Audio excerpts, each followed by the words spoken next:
The idea of people knowing the truth, nobody likes to do that. It's not in our world. In the rock world, you see it all the time. In our world, it doesn't exist. And it should, really. I mean, we've been doing this long enough. We've made a big enough impact now for this to be real. And there are real stories attached to this. So it's time to just have I don't want to do one documentary, so I want to tell the truth. Say it how it is.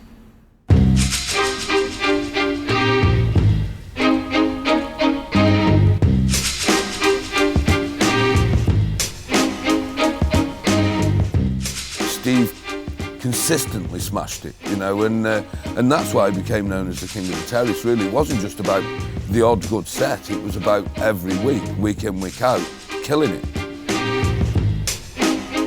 He definitely stepped out and took chances and risks. He had a handle on that dance floor and that space, the same way that, say, Danny Tenaglia had that foothold in New York on his residencies. Steve was the king of the terrace, for sure. He was the real deal.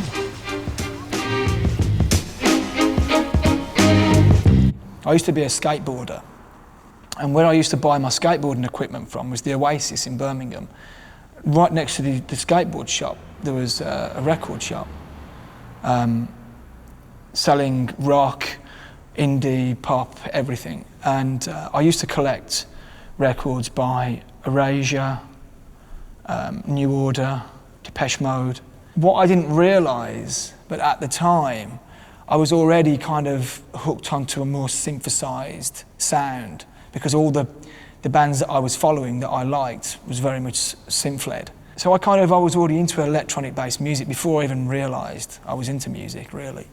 So I think that's why when I first heard acid house, it instantly felt familiar to me, but more mischievous, more mysterious. It felt more mysterious because it wasn't full of vocals and it wasn't a song. It was an instrumental, but it had as much, if not more, emotion somehow. There was another friend at the school I used to go to, Lowdeheath School, called Pete Gooding, and he was the only other person at my school that was into this kind of music. We would take tapes into a record store called Don Christie's. Don Christie's was predominantly a black music store, reggae, hip hop. But downstairs in the basement, they sold all this acid house. Some friends of mine told me, come to the Hummingbird. And I was like, yeah, but you know, I don't really get into clubs, I look too young. And they said, look, don't worry, they're not going to ask you for ID. They'll search you for drugs or weapons, but not for ID. And I remember walking into the room and there was people throwing shapes on the dance floor the way they used to. And there'd be a light cutting down with the smoke and you'd just catch a certain part of somebody moving in the room. It felt mysterious and it felt dramatic. There was something happening here. Nobody was embarrassed of the way they looked or how they looked dancing. There was a unity, which I later discovered was not just down to the music and the lights and the atmosphere. It was down to the fact that people were taking LSD and it was kind of bringing people together in this environment. There was no fear of fights, there was no fear of segregation, there was none of this going on. And that was something else that I felt comfortable with. You left there and that was it. You were hooked. I wasn't going to go to a normal party ever again in my life. I was probably on what was called the YTS back then, the youth training scheme, where you get paid probably the equivalent of £5 to go and work a whole week in a big, rich corporate company, taking the piss out of kids that just left school, saying it's work experience. But I kind of went through different jobs. I worked in a butcher's. I think that lasted 2 or 3 days. I worked in a factory, probably lasted a couple of weeks. And I worked in the accountants department at Severn Trent Water. And that didn't last too long either. And I wasn't very good with authority. I wasn't very good with doing something that I really genuinely had no interest in. And all I was really thinking about, to be honest, was music. But not at that point thinking it was something that I wanted to do for a career. It was just something that I really liked, and I just put a lot of my mind space into it, really. I remember buying some Memorex or some brand, like really cheap decks that had no pitch control, and they were belt driven. You couldn't really use them to mix, but I had a pair of those, which was all I could afford. And I already started collecting records, and I was trying to mix on these things. And eventually I took my dad into buying me a Technics deck, which was incredibly expensive. And he bought me one and I bought the other. He said he was getting into this music, could you have these decks? And I didn't know what decks was. To me, decks was a record player. And he took me uptown to show me, and they were so expensive. And I said, I can't afford to buy you 2 of those. He said, I'll buy the one, will you buy me the other? And I said, yeah. So we did that, and I set it up in his... You soundproofed the wall? Soundproofed the wall upstairs in the bedroom, and I got a kitchen table worktop and fixed that and cut the holes out and put them in there for him, right in front of the window facing the main road. Where I lived, in my parents' house, I was on the front, my bedroom was at the front part of the house, and I'd have a big window. And the school I used to go to, Lode Heath, was just literally on the corner, so when kids would leave school, they would walk down past the house. And I actually set up my decks, built an actual DJ booth by the window, and used to envision this was a DJ booth and I was playing to thousands of people, and I used to open my windows and blast the music out so kids would look up to see what was going on. I not long just left school myself, but that was my first memory of playing on decks, was in my bedroom. And actually, I don't know why, but I could mix instantly.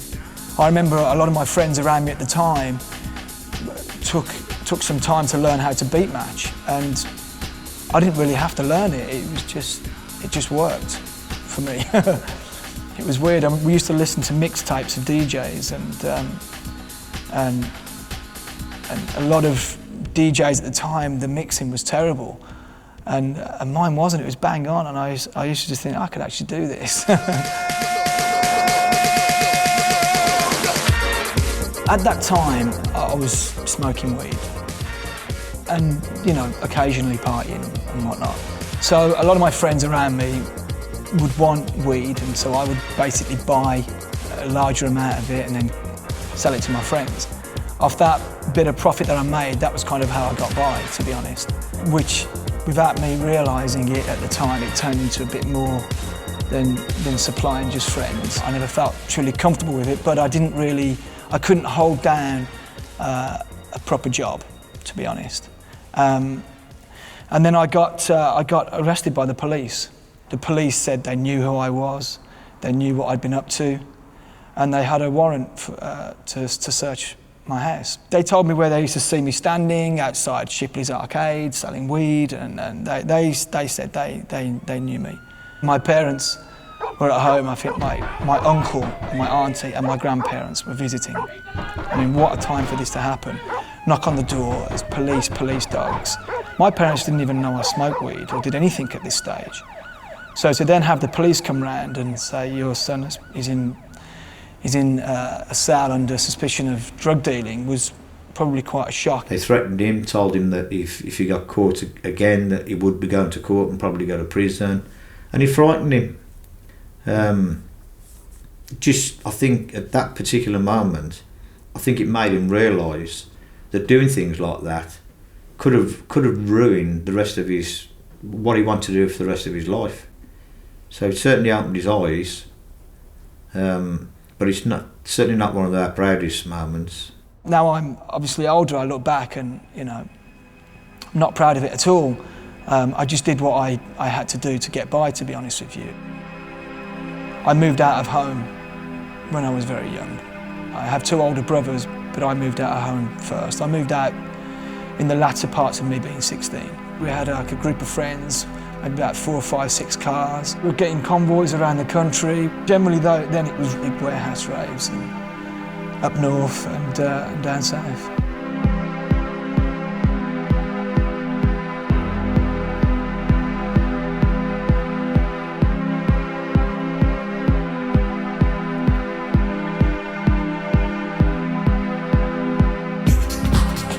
I was also doing illegal parties underneath the M42 motorway. It started out just me and a bunch of friends throwing a party in somewhere we used to smoke weed. I think the first one we did, there was probably around 50 people there. Then it just kind of grew really quickly into something really big. But we were doing this because by this stage, I had decks, I had a collection of records, and I wanted to play them to people. I remember just being out to parties on a weekend, and then I would go back to my bedroom, invite all my friends back just so I could play my music.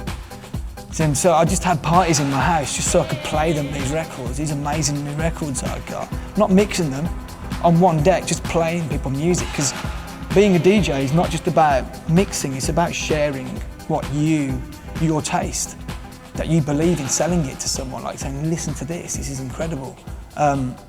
You know, I was doing that before I was DJing, really. In '91, I think was the first club play I had. And that would have been under my name, DJ SL, which was my DJ name at that point, because that's the kind of names DJs had back then, you know, so. I think the first DJ that I really followed was Sasha, and that was from Shelley's in Stoke-on-Trent. Dance in the middle of me to make you breathe. Don't think that I can make you lay loud. I remember being one of those guys at the side of the DJ booth trying to look at what records Sasha was playing, and he used to have tape on them. I used to put tape on his records so you couldn't see what they were. And there was no way I was going to ask him, because I would watch some other guy come up and ask him and totally blank them, and they'd be mortified. I was mainly selling gear for my friends, for my party friends, a group of people that was going out, and you know, which started out with acid and speed, and then we took cocaine and pills and all the rest of it, the usual social party drugs, and I would be the person that knew who to get it off. And so it was my duty and my job to go and get it, and if I was going to do that, then I'd make a little bit of profit, usually to get my own for that night. And I did continue to do it, but I never felt comfortable doing it. I mean, I ended up in some situations where it felt as though this was getting real. It was getting real, and it didn't feel right. I wasn't happy, to be honest. I was scared, actually. You know, I ended up around certain people that I felt intimidated by, and I just did it because I didn't realise how serious it was getting until it did kind of get to a point of where it was a bit serious, and by that point, something happened to me that kind of changed my path altogether, really. For whatever reason, I got beaten up one night by some people that I inadvertently worked for, I guess. And I was really heavily beat upon. I remember I was at a bar and I was told, hey Steve, so-and-so wants to see in the toilet. And I was already given LSD that night. They'd already pumped me up with an enormous amount of things. And I remember walking into the bathroom, and that's the last thing I remember. And then friends found me in a pool of blood, and I was severely beaten up on and broken my jaw in two places, here and here, so my jaw had actually fell into my throat. I had foot marks all over my face, broken nose, fractured ribs, broken arm. It was pretty severe. I mean, I had stick marks on me. So my guess is I walked into that toilet and the first thing that happened was I was probably hit with a bat, hence why I don't remember anything. I do get flashbacks now, even still, sometimes, and I just get a lot of pain in my head. So I do know, I don't want to remember the incident. I'm glad I don't remember it, to be honest, but it did put me in hospital. I ate food for a straw for a long time. I remember when I went home the next morning, when I got out of hospital, and I went to see my parents. And this was the most painful thing for me out of all of it actually, was seeing my parents in the state that I was in, because my face had changed shape at this point. I was, it was pretty badly beaten up. And my parents just instantly were so upset. They brought him in and his face was out here, but the one upsetting thing was, and it's still upsetting now, it was a boot mark on his face where somebody had actually stamped on his face, and that's how they broke his jaw into piece out there. I don't know, that was a hard part for me, seeing my parents. He'd literally got stamped on his face. Footprints on his chest, on his back, on his face. There was a lot of things that happened at once. There was a girlfriend that I was going out with for a couple of years. She'd split up with me. And I was in a pretty low place. And I remember drinking a lot of wine and taking sleeping tablets. Not to do anything dangerous, just because to while away the hours, because I was in pain, mentally and physically. So, I don't know, it was a friend of mine, Matt Bevan, and I remember him coming round to my house, and he basically just gave me the slap and said, pull yourself together. So I did, and I basically threw myself into DJing in a way that it was a career, and it got me focused, and it did, and I started doing more tunnel parties, and there was clubs in Birmingham that was asking me to play for them because they were coming down hearing about the tunnel party, and I got invited to play at a place called Marco Polo's, and Marco Polo's at that time was one of the best places in Birmingham to play. It was an after-hours club that opened in the morning, went through till Sunday afternoon. And so I got a chance to play these kind of places, and then got a job in a record store and made more contacts that way, and that was it. My path had changed. They do say that when you're at your lowest point, you can't get any lower. I think that's what it is. When you get to such a low point, you find the strength in that low point to make a change. In hindsight, it was the best thing that ever could have happened to me. So thank you to those people that nearly killed me. Well, there was a records shop that I'd been buying records from, Global Grooves in Birmingham. And I ended up spending a lot of time in there because I was always buying records, and got a rapport with a guy called Matt Booker who was working there, and it was a real nice bunch of people. And I think just from being in there so much, a job was on offer, and because I think the people that was in the store realised that I had quite a knowledgeable, I was quite knowledgeable about music, I got offered a job. I used the fact that I was now part of a brand, where a lot of DJs came, a lot of club owners came, and I saw that as an opportunity to do more than just sell people records. I saw we can do more with this, what can I do with this? And then I came up with the idea, calling from Global Grooves, we're doing a Global Grooves record tour, are you interested? Straight away, yeah, absolutely. Who are you going to bring? And I would say, well, the two DJs that work in the record shop would come along with banners and flyers and all the rest of it. And all of a sudden people would be interested. And I used that to get myself work. And then I would go and play in a club in Derby or in Hull or wherever it might be around the UK, because this was a UK tour. It was another way for me to all of a sudden get gigs. Everything that I did was about getting gigs. I was DJing as much as I could, but not every week. So I was still going out to clubs. We would go to Renaissance, Mansfield, and see some of the most incredible DJs play. Ian Owasia. Sasha was at his absolute finest at this point. Clubs got a bit smarter. It still remained its raw, integral point, which is the dance floor and the sound and the lights. But you didn't come out in the morning covered in shit. It was a lot more organised, but essentially we were doing the same thing. We were all taking our pills, taking the ecstasy, and then dancing for 9 hours and having a great time to great music in a safer environment. That was when it really blew up. I mean, people look back and think the raves were massive. I actually personally think the transition from the raves into the clubs was where it really started. I used to do tapes, and not just tapes like the main floor. I would do tapes of me warming up. I would do tapes of me playing a main set. I would do tapes of me chill out. I would do tapes Balearic, because I went to Ibiza in 1990, and I'd been going to Ibiza every year since 1990, and developed a taste for Balearic music, indie rock, ambient, all levels of music, trip hop, drum and bass. I was collecting everything. I was obsessed with music. Because I was working in a record shop, I had access to everything.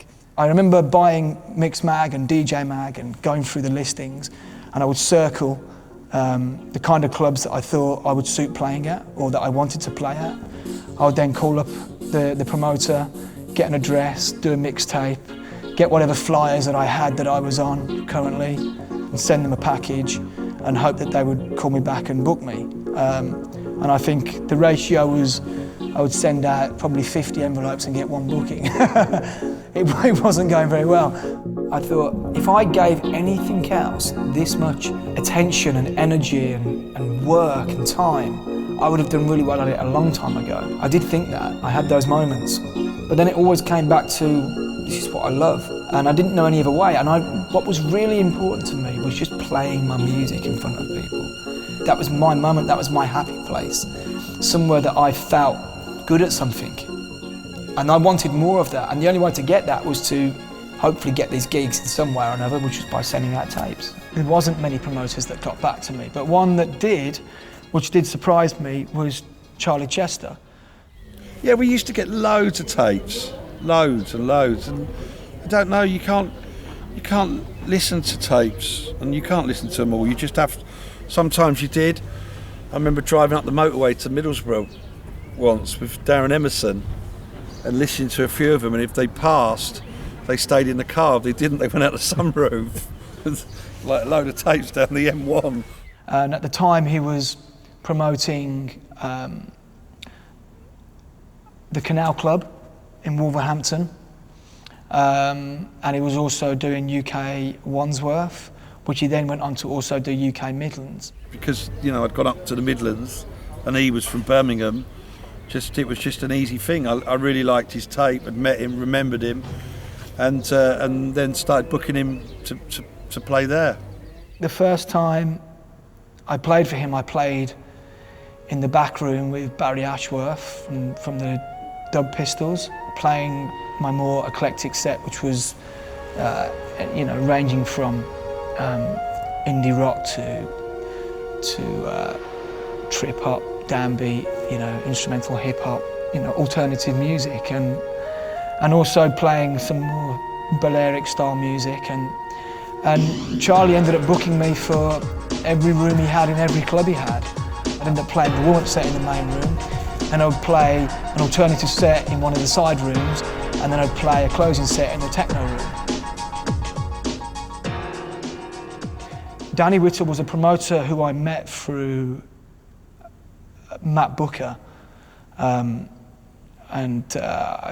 Danny Whittle had booked Matt Booker to play a club in Brighton, and Matt was saying to Danny, look, there's a guy that works at our store, you need to book him, blah, blah, blah. So Danny sort of took the chance to book me, and this was in, kind of a party time, and we had the best times. He used to come down for us regularly and play for us in Brighton. Normally end up spending all the money we paid him and stay 3 days longer than he should have done. But, that was kind of what was great about Steve as well. I mean, he didn't just come and play music, he got involved and really enjoyed what he was doing, and really enjoyed the other DJs that were playing. I think Danny used to pay me £200, and at the end of the gig I'd get the £200 and put it on the table and say, right, someone called the drug dealer, and I'd spend more than I used to go home spending more than I'd earned from playing for Danny Whittle. And that was the start of a real kind of, I became a real fan of Steve's, as well as somebody who actually, booked him as a promoter. And then he called us up and said he was doing a party in Toronto in Canada. And so this was my first international gig as a DJ. And I remember, going there for a week, having a week's holiday to do one gig. And at that point, it did feel like I'd arrived. I remember being on an aeroplane and thinking, I cannot believe I'm on an aeroplane going to a gig. Which is just crazy to think now, because that's what we do 6 times, 10 times a week. But I remember thinking that this is absolutely insane. And we got picked up in a limo, and it was just crazy. But that was in the early 90s, like I say, early to mid 90s, and this kind of thing was happening few and far between. So you would get excited about something, and then nothing would happen again for some time. I gave a tape to my friend, Jane. I gave her many tapes. And she was on holiday in Ibiza, and she was hanging out with a guy called Jason By at a villa party, and she put one of my tapes on, and Jason was like, who is this? Like, who did this tape? And she said it was a friend of mine. He works at a record store in Birmingham. He's actually coming on holiday here this year, and Jason said, get him to bring some records. She called me and told me, and I was like, wow. So I went and played at Cafe Mambo, and I only played there once, and the owner of the bar, Javier, came out and was like, please, how long are you here for? Keep playing, So for my whole holiday, I ended up playing at Mambo every day, and then come the end of 2 weeks, I was about to go home, and they offered me a job to stay out there. I was literally playing music for 8 hours a day, which I loved. And it was in a different context, I was playing to people that were sunbathing on a beach. It was like DJing to a movie, it was like performing a soundtrack. As the mood would change, the music would change with it. I was providing people soundtrack, and I took great pride in that and did it the best I could. And I played for 7 days a week, 8 hours a day, and never got bored.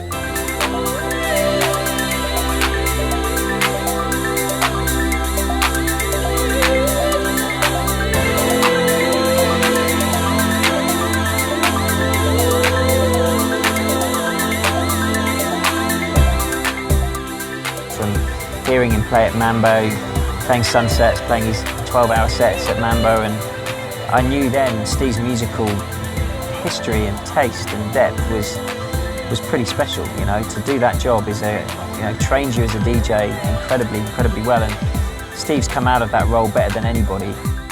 I loved that job. It was great, and having the opportunity to do that also put me in front of a lot of promoters. At that time, all the biggest promoters of the clubs in the UK were hanging out at Cafe Mambo. And so I was getting a lot of inquiries to play. I ended up being booked to play the Roof Terrace at Pasha. So I would play for 8 hours at Mambo. I would have some food, and then I'd go and play for another 6 hours on the terrace at Pasha. So that's like 14 hours set. Darren Hughes, who was then the promoter of Cream, and his brother-in-law, who was working closely with Mark Broadbent, were sort of, unbeknown to me, were sort of checking me out, not only at Mambo, but also at the Roof Terrace. Darren heard Steve on the terrace at Pasha, on the roof, one of those nights, and I remember him coming over and saying, this guy's fucking unbelievable, and I think he should be playing at Cream or whatever, and, and we kind of took it in our stride, and when you hear somebody that good, it's quite easy to say things like that, but then to follow up is another thing. It was a natural. There was, once I did that, there was no going back. What was also happening was a lot of promoters in Ibiza would say to me, here's my business card, give me a call when you get back, I want to book you. And a lot of them didn't.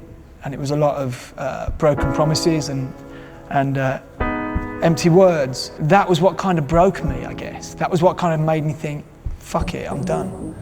I can't do anymore. I can't play any more fucking hours. I can't, it kind of sucked it out of me a little bit. And that was the year I caught pneumonia. And I had to go back to England to go to hospital. He just works so damn hard, and that's why I think, when you see Steve, he deserves everything he has, because I don't think I've ever really seen a DJ stick at it and work that hard consistently for so long. I really was at another low point in my life, because I'd left the record shop, and after working in Ibiza, in those days, and the owners of Mambo will be the first to admit it, you didn't really get paid, you got fed and you got a roof over your head. That's what we got paid for playing at Cafe Mambo. So when I came back, I didn't have a job, I didn't really have a great deal. My parents used to bring round carrier bags of Tesco's food, and that was kind of how I survived at that point. He wouldn't have any money off us. If he'd got none, but we'd get him shopping, he'd have that. We got some bag of food here for you. But if you give him money, he didn't want it, so I'm okay, I can earn my own money. And I was starting to sell my records. That's what I did to get money, which I would never have done before that, you know. And I was going to sell the lot and be done with it. And then Darren somehow got my contact details and called me, asked me to go to Liverpool for a meeting and to play a gig to see how it went. I went and played one gig, and then the second gig he said, right, you're going to play New Year's Eve, 3 till 6 in the courtyard after Paul Oakenfold, you know, who at the time was the biggest DJ on the planet. We just put every single person onto there, you know. Yeah, you had to program the 2 rooms, you know, 3 rooms, whatever. You had to, but there was so much talent, you know, so excited, so many people to choose from, really, you know. Initially, Carl Cox and Laurent Garnier were kind of the only sort of underground DJs that Cream booked. They would put them in the Annex. The Annex was like this underground haven within Cream, and that, again, that underground exploded, and within sort of a year, Darren decided, you know, rightly or wrongly, maybe suicidally at one point, you know, he put the Ballistic Brothers in his residence, and he made some sort of dangerous but brave moves, but he was trying to prove a point. At the time, Cream was the clubbing brand, the biggest clubbing brand, and they were doing big shows on Radio 1 in huge events all around the country. I mean, this was Cream, this was huge.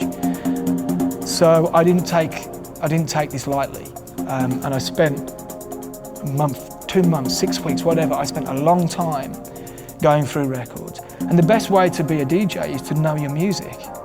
You know exactly when to start mixing the next record. You know when to drop the bass out of this record and then bring the bass into this record. You just know your music. You know what you're doing. And so I was organising my record boxes. You know, I just made sure that I was prepared. And I went and did the gig, and it was amazing. I still honestly do remember the gig. You know, and it was just like, why was I finishing the courtyard? Why was I playing the big set just on my second gig at Cream?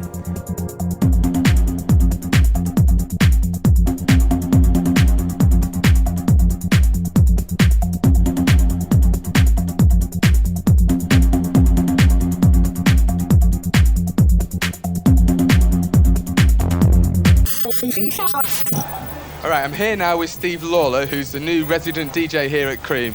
Steve, how's the crowd been tonight? Wicked, really good crowd. Always good crowd here. What is so great about Cream? It is like probably the most famous club in Britain. Absolutely, they're so up for it. It's like you can play really good music and the crowd will react to almost anything, and you can get them in the palm of your hands, and like, as you can see out there, they're so up for it. It's brilliant. It's really good. And you're the new resident DJ here at Cream. How did that come about? Because they don't take many people on, let's face it. I got to know Darren over the years, obviously, and I always wondered why on earth would he put that's a big risk. You know, in those days, it was all about the big names. Steve was the best DJ. I got asked this on Sunday. I know it's hard to say, but would you say the best ever did it as a DJ, right? I mean, it's undoubtedly Steve. So there wasn't any risk taken. A week, 2 weeks later, I got a phone call. We want to make you a resident of the club. We want to put you on the Cream agency.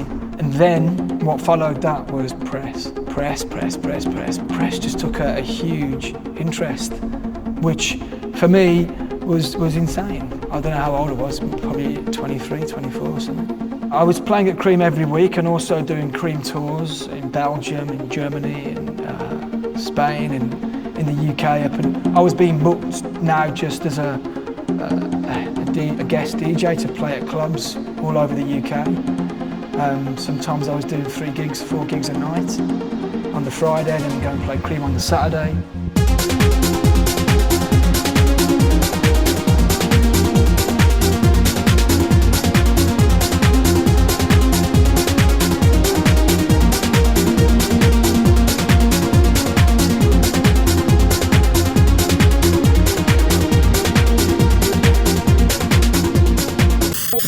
This week's Top 10 Tasty Tracks has been chosen for you by Steve Lawler. He's been a regular at Space, Pasha and Amnesia in Ibiza, and you can catch him there this summer with Cream. He's guested at the Ministry, Outra Vegas, Miss Moneypenny's, the Canal Club, and basically anywhere with any clout. Catch him at Full On at Cream on the 30th and 31st of January. He's definitely one to watch.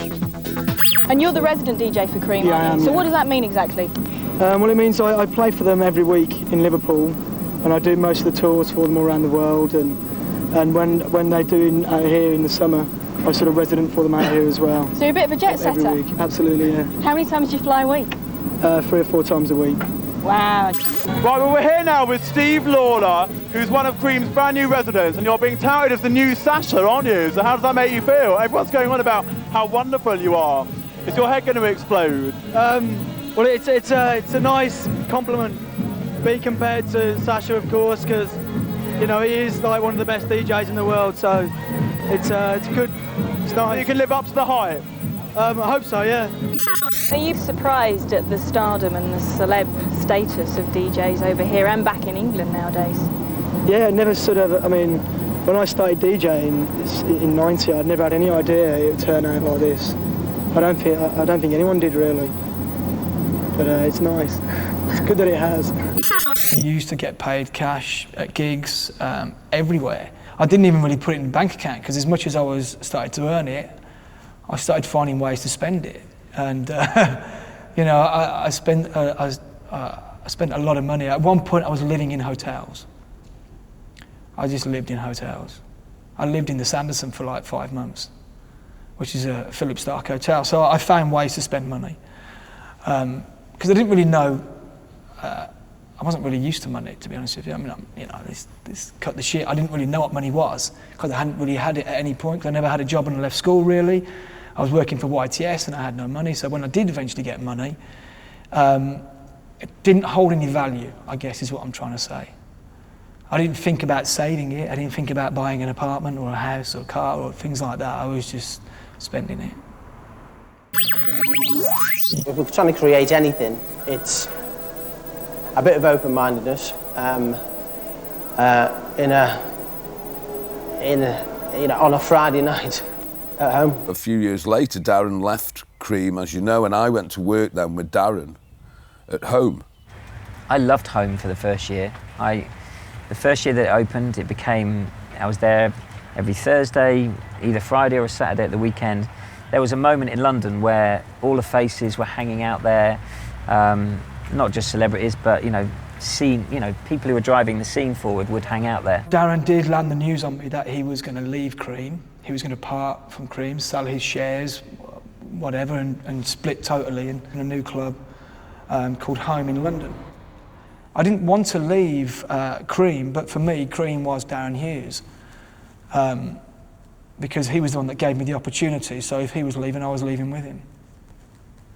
Which was quite a risky thing to do. So while we were kind of building the club in Leicester Square, that I always had my doubts about as a structure. I didn't think a club over 5 floors made a lot of sense, to be honest, when you were dealing with superstar DJs. You know, everybody wants to be in the same room as that DJ, but that aside, you know, that working with Darren Hughes for me was one of the best things I've ever done. I mean, he's a great guy to work with. He's very dynamic and, you know, very loyal and a genuinely hard-working guy with a true love of electronic music.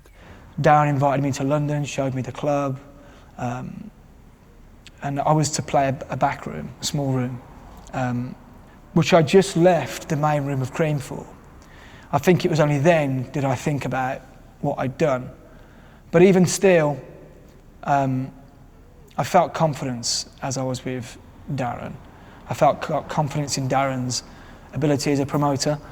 And also I felt confidence in his belief in me. Residency culture was important back then. And I think doing what Steve did in London really put him on the map and really elevated his status because, you know, all the agents are in London. You know, everyone looks to London, not so much today, but back then they were really looking at London. They weren't looking at the Midlands, or there's a bit of Liverpool because of Cream, but London really was still the heart of things. So I think Steve rose perfectly out of Home, and, you know, as I said, some great things did come out of it. The Friday night he had Danny Rampling, and the Saturday night he had Paul Oakenfold. The Friday nights were not going too well for him. Darren said to me, do you want to do your own night on a Friday? Have the whole club? Yeah, Deep South, Steve. Yeah, who loved it. His first real foray into promoting, I guess, programming anyway, Having my own night gave me the ability to choose who I wanted to book. Tenaglia, Seven Fisher, Angel Moraes. The night just turned out really well. It surpassed the numbers on a Saturday, which was Oakenfold's night. It was his baby Deep South. It was a little, like a little lifesaver, really, of what was going on with him, Something that was had a flicker of being tasty, When I first went to Cream, I felt as though that was the beginning of my career. When I first went to Mambo, I felt as though that was the beginning. When I first got a job at Global Grooves, I felt that that was the beginning. The real beginning was home London. That was when I really felt as though I was at my best, as a person and as a DJ. At Cream, I was the resident, and I was playing some main sets, but mainly I was still warming up for big guys. I became a big guy at home.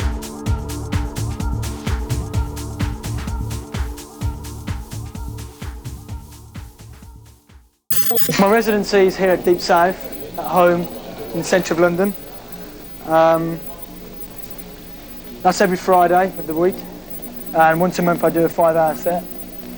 And also I play once a month in the US. I do New York, San Francisco, just all over the place really in the States. And also on a Saturday I guest all around the country. Steve Lawler I regard as, in my eyes already, one of the finest DJs in the world, and will hopefully become, in more people's eyes, one of the finest DJs in the world. The first record I released was called, the artist name was Ovonic, and it's dreadful. Now I listen to it, it's dreadful, it's awful. It's not a very good record. Then I released under the name Novocaine. I also released under the name Chameleon. Until eventually I just started releasing music under my own name. The Dark Drums albums did really well, which was on an underground techno label. And Global Underground started to show interest, and around that time I had a record that came out. It was a vocal track called Rising. Weirdly enough, it got into the top 40. I hear the ocean beat upon the shore outside my room. I've always told the artists that are on my label, it's a combination of releasing great music, that doing well, having a residency or having, gigs, the right gigs, all these things coming together. And for me, that's what happened. I had my own night called Deep South at home in London. I had the mixed compilation Dark Drums and the single, and all of them did really well. So I think that really grabs a certain amount of attention. And because as well, home was a new club, and I was just doing really well at Cream, and I left Cream, which a lot of people questioned at that time as well. Why would I leave Cream? Was I crazy? And I think a combination of those things together is what eventually works. So the past few years, they've been quite busy for you, have they not? Yeah, very busy, especially the last year. Done 3 albums in the last year, so I've been constantly touring and working in the studio. Time, I've no idea where we are, Singapore. Here we are tonight, Steve Lawler at Knox. Well, residencies next year. I'm starting a residency at Twilo in New York. As far as England, I'm going to do Gatecrasher once a month next year, and the Archies in Glasgow. And I'm still going to stay with my residency at Deep South, which is every Friday in London. And also a release in San Francisco. That's a bi-monthly as well. He's pretty high up there at the minute, but the guy's going to be a major star over the next couple of years. Music, it's our life. And that's why he records records for Global Underground, really. Having a mixed compilation was a big deal. I remember selling Global Underground compilations and Global Grooves. They were the market leader, and it was always for the biggest UK DJs. Sasha, Dave Seaman, Nick Warren, Carl Cox. It was the same names doing different cities.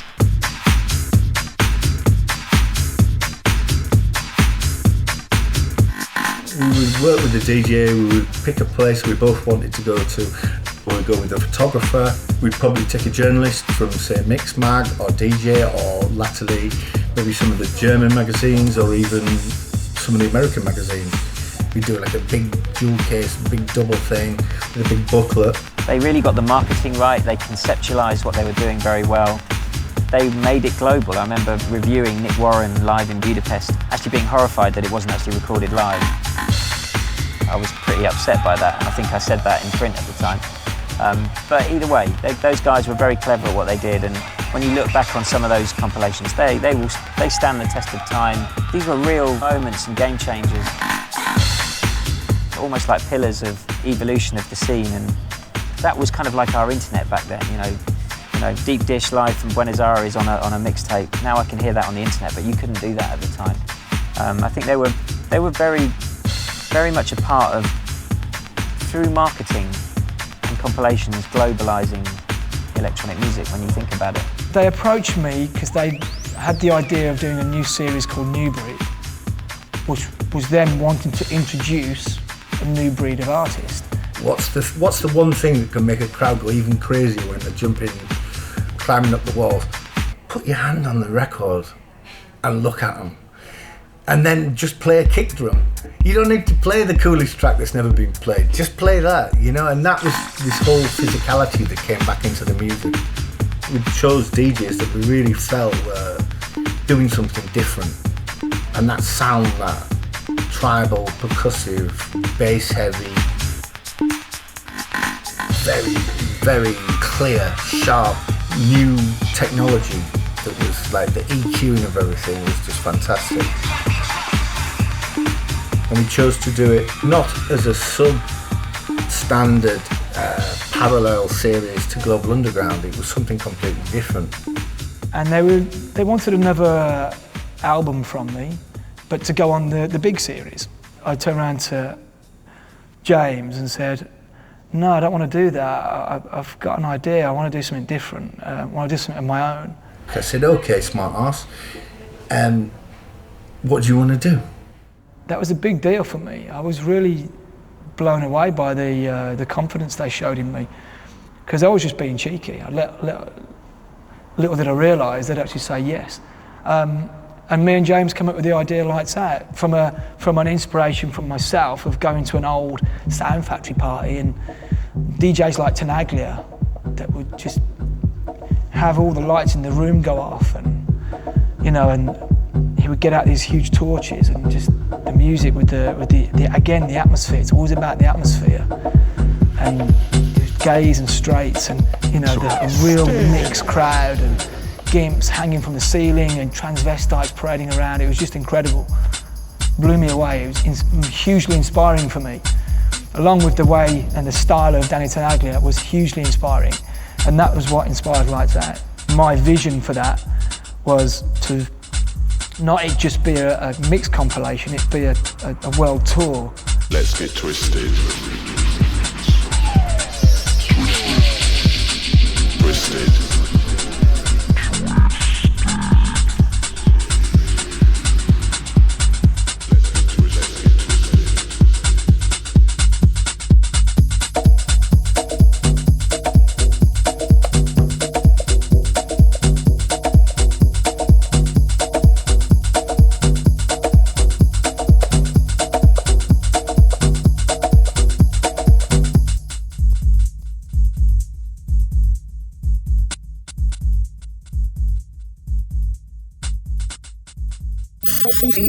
Steve Lawler's highly anticipated new mix CD is here. It's called Lights Out 3, and it follows on from, of course, Lights Out 2, which followed on from the album that was simply called Lights Out. I get it. Credible dance music was suddenly championed by all of the music press, and I think at that point, people like Steve Lawler started to come through. That to me is when Steve was sort of coming through, was off the back of this much more credible sound.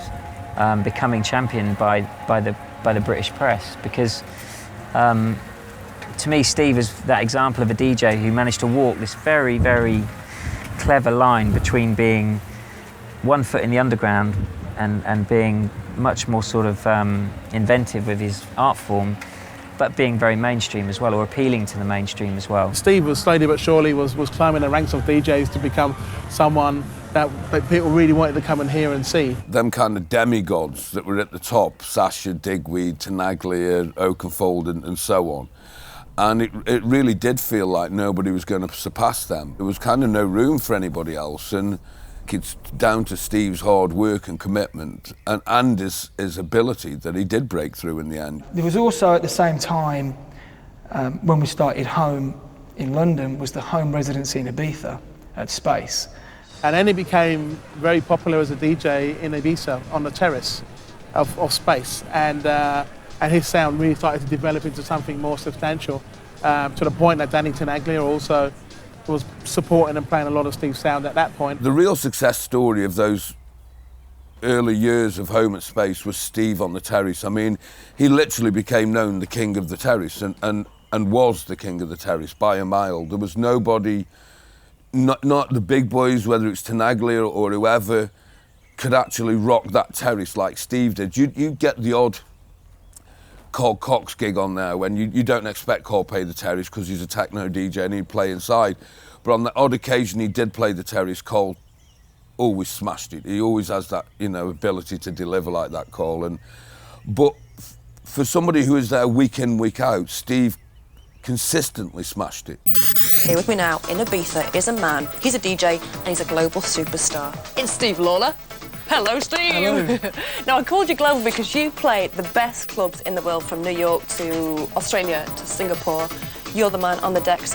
What keeps you coming back to Ibiza? Apart from the sun, the people, really. It's a great place over the summer. It's just a party atmosphere everywhere. So where do you play? Space on Sundays. You've been called the king of space, haven't you? A little bird told me. Well, apparently, yeah. Apparently you epitomise all that is Ibiza. What are your DJ secrets? Why are you that good? People were coming on the island, bought their tickets for Sundays all day at Space, and Steve Lawler was right in the middle of all of that, where his terrace sets became very subliminal with what was created at that time. And also, I was also on the terrace at the same time, so between me and Steve, I put the president on the terrace to begin with, and then Steve took the ball and completely run with it. Based on that, I then came out of the terrace and went inside on Tuesdays, and then Steve became, the numero uno on the Space terrace based on his music and his sound.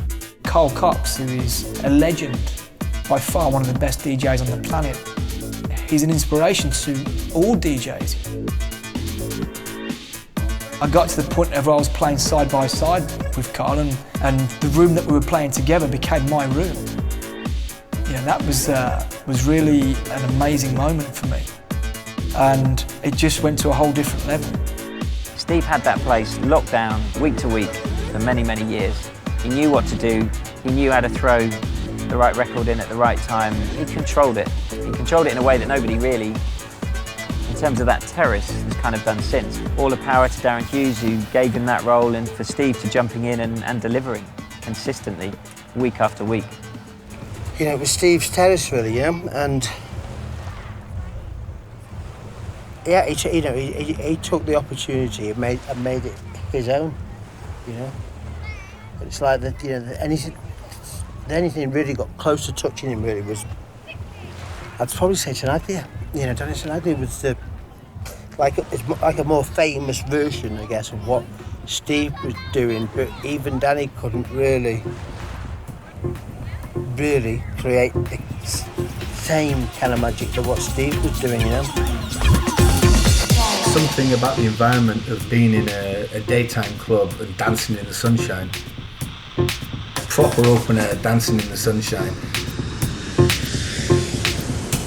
Because it went on for 24 hours, their own crowd would go to see people at a different time, and Steve realised that. And he knew he had the crowd that would go to see Steve playing that music then.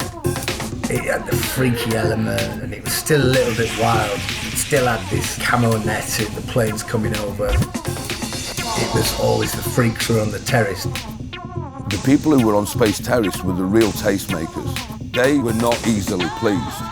I mean, you could go in and bomb on Space Terrace quite easily and they'd let you know that you were bombing as well.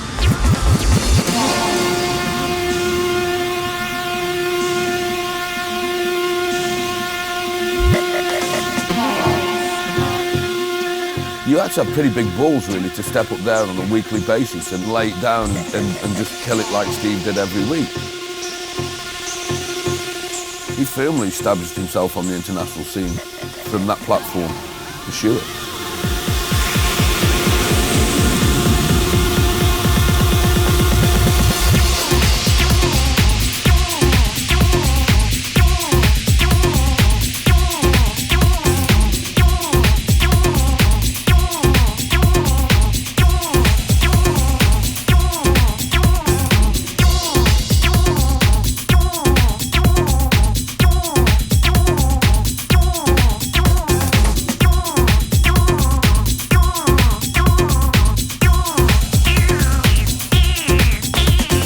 After being at Space, it just rocketed to a whole new level that I would never, ever have expected. And this is the point where I did manage to get up there with the big guys.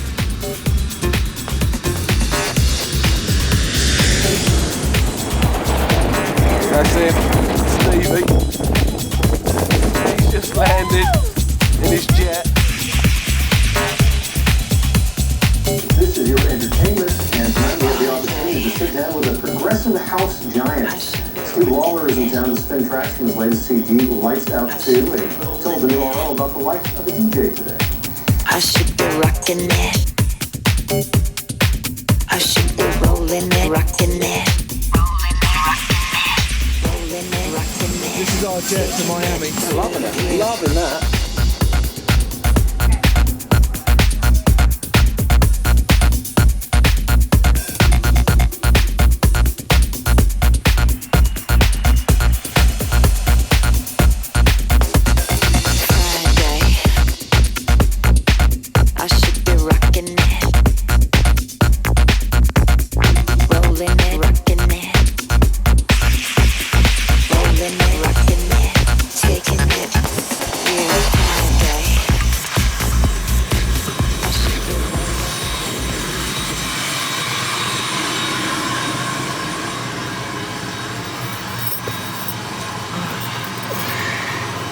Shoes off, I think.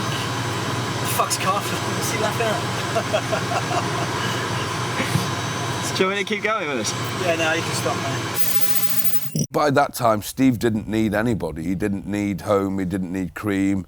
He was getting booked everywhere. So he could go and play everywhere, all over the world. I'm sure he was getting more gigs than he could ever play, and he was turning down more than he was taking. So, you know, by that time, he was fully established and out there doing the business, you know. When I would walk into the booth, the whole place would go insane, you know, chanting my name and all that, and I'd be like, this is incredible. I mean, how the fuck did this happen? And I would be like jelly, you know, thinking I can barely pick up the needle, you know, let alone stand here and perform. And then suddenly he's up there, you know, being called the Son of God and, you know, all these sort of nicknames and literally people chanting his name. When other DJs were DJing before Steve, they were shouting for Steve. I mean, it must have felt awful for that DJ that was playing, knowing that the crowd are there just waiting for Lawler to come on. After the success of my residency at home in London, when the club finally closed its doors, I decided I wanted another residency in London. A night called Harlem Nights at a club called The End in the centre of London. I would have a support DJ that would open the club and play till 12 o'clock. And then I would go on from 12 and play till the club finished. And I used to play anything between 6 or 8 hours. And this ran for 7 years. That was all going on at the same time as I was on the terrace in Ibiza. I was living in a hotel in London, partying, it was good times. I was at the high point in my career, and I'd finally got to where I'd always wanted to get to, but I didn't ever think that at the time and realise it.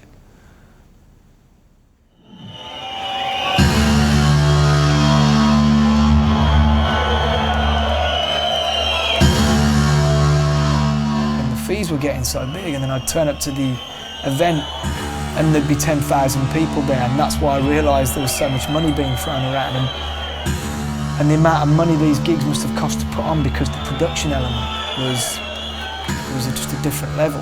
And that's when I started to feel the pressure of just turning up and all that being on you.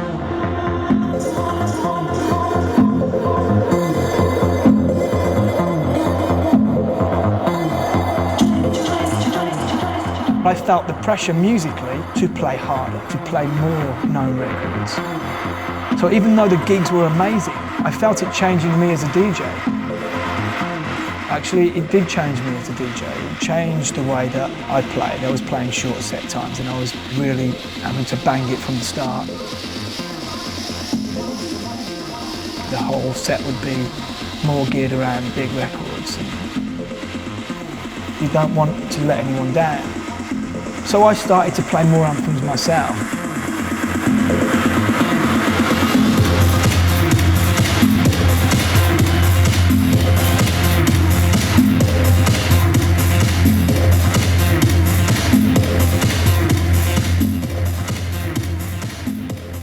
I was shit scared going to some of these gigs. You know, I was like nervous about playing at some of these gigs. I would be nervous before I go on. And nerves can sometimes come out in a way where you look moody as fuck, you know, you look really moody, and you're not necessarily being moody, you're just like in your own space, and I felt a lot of pressure. And the only way that I saw fit dealing with it was doing what I knew, which was getting high, basically. There was definitely a time where I don't think Steve was comfortable in his own skin. I think I probably got a bit of a bad rep at one point. Looking back, probably rightfully so, you know. I just felt, fuck it, enjoy it while it's here, it might not be here forever. 1 minute I was high, next minute I was down, high, down, high, down. And I started to get bad press, getting good press.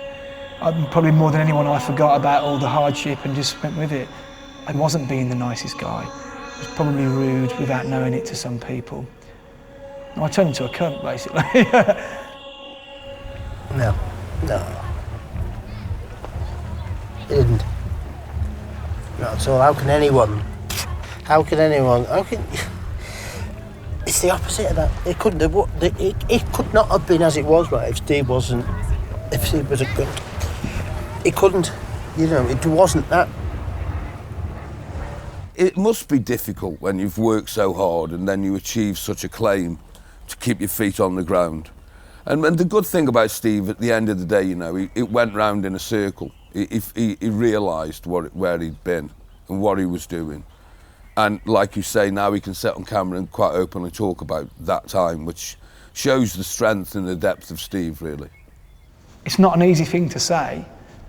He's like, you know, I think at one point in my life I was a bit of a twat, you know, it's not an easy thing to say, but, you know, I think that going through my career over the last 20 odd years,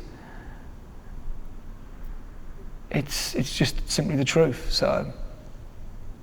You know what's Steve's biggest fault? He cares, he overthinks everything, he cares so much, he's like... But again, that's part of his charm, you know?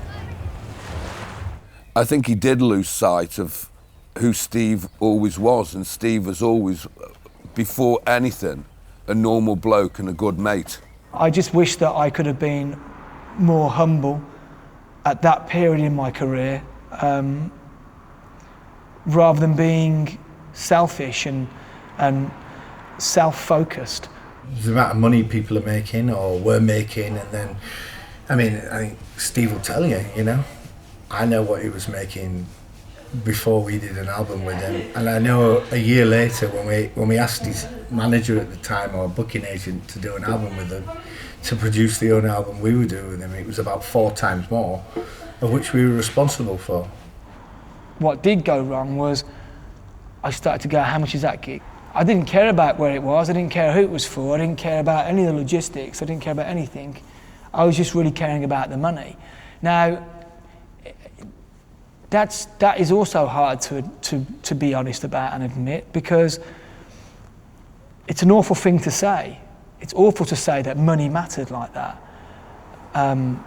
But it did at one point, and I started to make the decision to go where the money was, as opposed to making the decision to go where the quality was.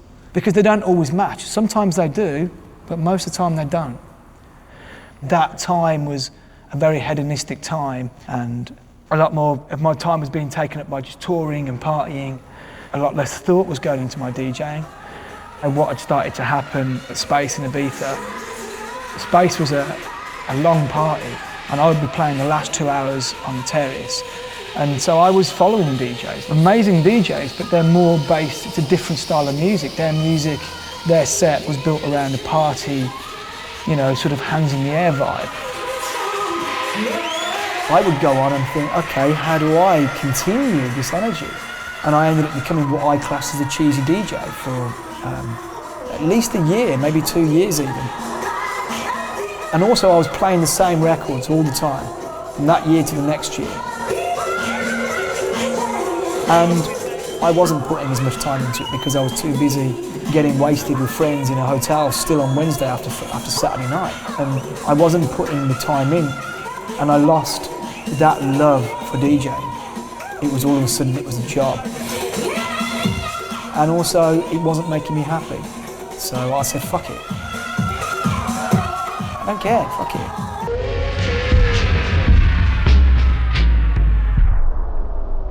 The things that weren't really important in life were mattering more than things that were important.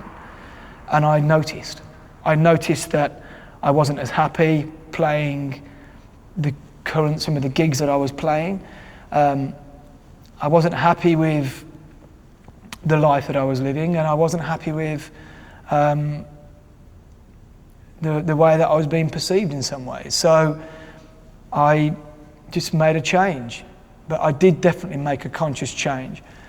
So I decided to play how I wanted to play in bigger stages, and it wasn't going down very well. And so that promoter wouldn't book me again. And I definitely went through a stage of frustration, and without a doubt, I think I pissed off a couple of promoters along the way, and so I was in a bad point, a low point in my career for work. But in that change, I was a very happy person. So it was kind of funny that I'd achieved the things that I wanted to, including money, and that didn't make me happy in the end. And then when it was taken away from me, I was quite happy again. I chose to make a conscious decision to go in smaller rooms and to do these sort of clubs where I could be more free as a DJ. What that ended up doing was putting me in a position where I could end up doing big stages, doing what I want to do.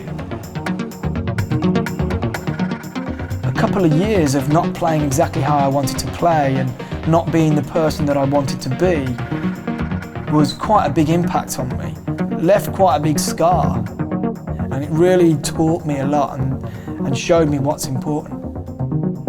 Through that, I found great strength through being myself musically. Giving the same focus on what I wanted to do, the same focus that I had 10 years before when I wanted to become a DJ, when I wanted to break the big circuit. I had that same focus all over again, but for a different reason. To push what I believed in musically onto a bigger scale. It matters to me for things to be real, and it be for the real reason that you love something. Integrity is important. By me taking myself back into my environment where I was more comfortable, where I was doing something I loved, I could shine again.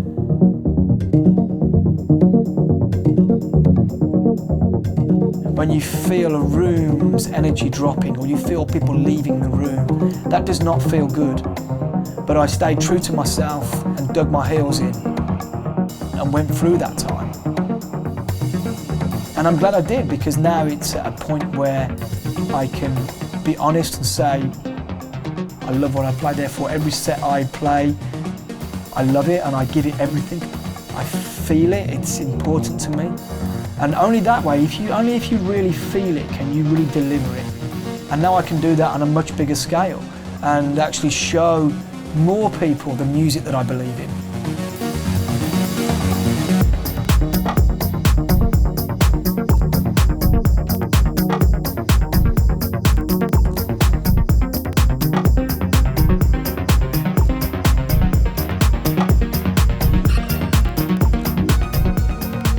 Yeah, and listen, Steve was always a connoisseur of what he was playing, at the end of the day. He was more concerned about the music he was playing than anything else. But at the same time, he has made good money. He may have turned down the real big paying gigs, but the gigs he took were still good payers, It wasn't like he was doing it for 100 quid or something, So he still made a very good living for himself, but at the same time, he would definitely have sacrificed a good chunk of that money to play the music he wanted to play in the fashion that he wanted to play it. I love playing the big stages. I love performing to thousands of people and delivering what you believe in. But I also equally love playing in smaller, more intimate rooms. I get something very different from playing these different type of venues. There is a different reward that you get from creating a vibe in a more intimate room and seeing it go crazy and seeing the room's energy lift. And when I came out of the residency from Space, it was time for me to do something new, for a new challenge. And Sankey's came to the island. It was a new venue and it was the perfect setting for what I had in my mind that I wanted to do. Having a residency, I always believe, is about one thing, and that is creating your own vibe and creating something that is associated to your style of music and what you believe in and pushing your sound. And that's what a residency is about.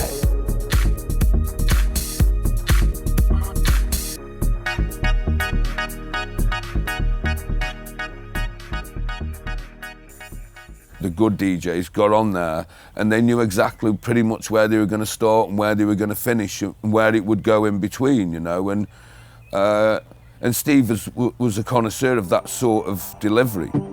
I've always seen musical programming as the most important part of a DJ's skill, is knowing what to play and when to play it. There's no doubt in my mind that you could hear the same record played amongst these records or played amongst these records, and that same record can sound very different. So you can make music sound better, or you can place music in a certain place where it can affect people differently. And that's how I think about DJing. I think of it as a journey. I think of it as a beginning, a middle and an end. The best feeling for me as a DJ is when you play a set and you'll get to a certain point and you just feel it in the room. You just know the room's ready. You just feel it. You can't smell it, you can't see it, you can't touch it, you just feel it. And you know at that point, you have the audience in the palm of your hand. You have them in this groove, locked into this groove. And you can do whatever you want and go whichever way you want musically, and they'll go with you. And that is the best feeling for me as a DJ. Whether you're talking of Tenaglia or Sasha or Digweed, they all followed that rule of taking people on a journey and not just jumping up and sticking on 10 big hitters, that really wasn't the way it was done back then. And I think there was much more of an art to it when DJs DJ in that way. It's about advocacy of the art form of DJing, about making people aware that this is a truly creative, genuine form of musical expression. And that if I look back to the DJs that I was into back in that day, from Carl, from Richie, from Laurent, and then going into Sasha and into Steve Lawler and people like that, I was really into the DJs who I could watch them for 5 hours and I would not get bored. Growing up in this scene, I don't ever pretend to be someone that created something in this scene. I'm not one of the creators of this. I was born within this scene. And what I was born within was not only being hit by the music, but being hit by atmosphere.